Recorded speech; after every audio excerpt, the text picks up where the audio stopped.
Hello guys, स्वागत है आपका हमारे YouTube चैनल पे।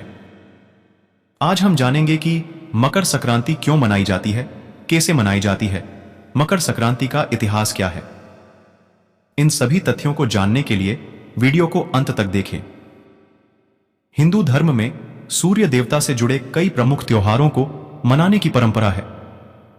इन्हीं में से एक है मकर संक्रांति। शास्त्रों में मकर संक्रांति पर स्नान, ध्यान और दान का विशेष महत्व बताया गया है। मकर संक्रांति पर खरमास का भी समापन हो जाता है और शादी विवाह जैसे शुभ और मांगलिक कार्यों पर लगी रोक हट जाती है। ऐसी मान्यता है कि इस दिन किया गया दान 100 गुना होकर वापस लौटता है। पौष मास में जब सूर्य धनु राशि को छोड़कर मकर राशि में प्रवेश करता है, तब मकर संक्रांति का पर्व मनाया जाता है और सूर्य धनु राशि से मकर राशि में प्रवेश करता है, इसीलिए इसे मकर संक्रांति के नाम से जाना जाता है। यह एकमात्र ऐसा त्योहार है जिसे संपूर्ण भारतवर्ष में मनाया जाता है, चाहे इसका नाम व मनाने तरीका कुछ भी हो।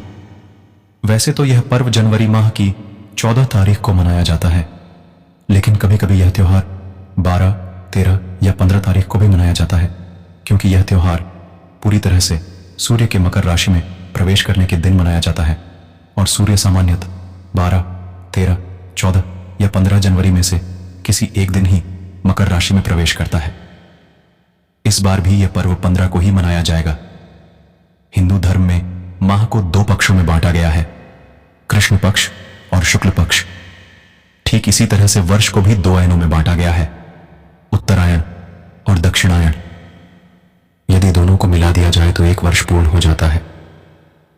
मकर संक्रांति के दिन से सूर्य की उत्तरायण गति प्रारंभ हो जाती है, इसलिए मकर संक्रांति को उत्तरायण भी कहते हैं। मकर संक्रांति का इतिहास क्या है?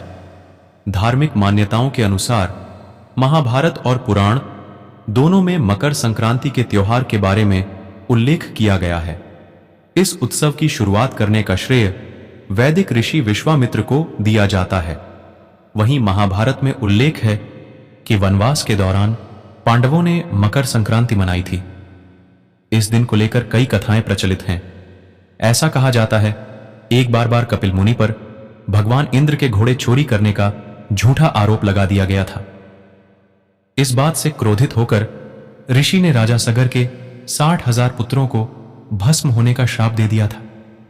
जब उन्होंने अपनी करनी की क्षमा मांगी, तब कपिल मुनि का गुस्सा शांत हुआ और उन्होंने इस श्राप को खत्म करने का एक उपाय बताया कि वे देवी गंगा को पृथ्वी पर किसी भी तरह लेकर आएं।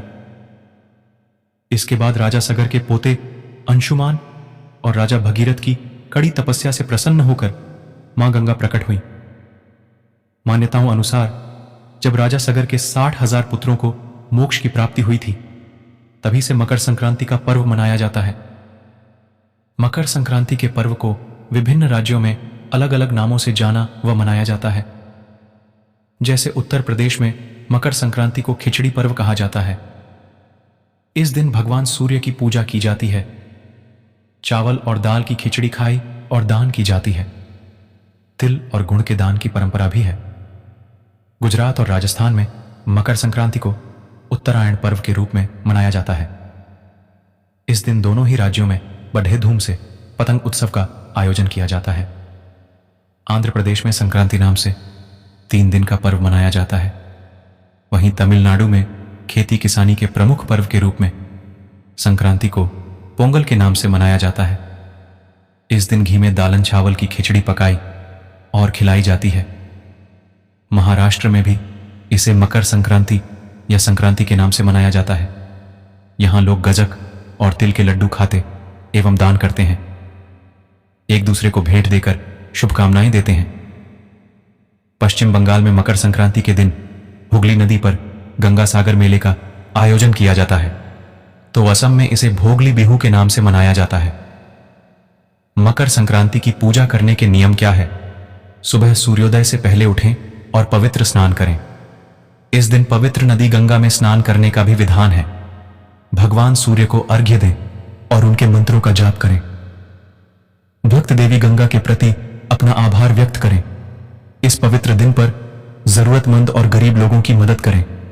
ब्राह्मणों को भोजन कराएं और ऊनी वस्त्रों के साथ दक्षिणा दें। हवन और यज्ञ करने के लिए भी यह शुभ दिन है।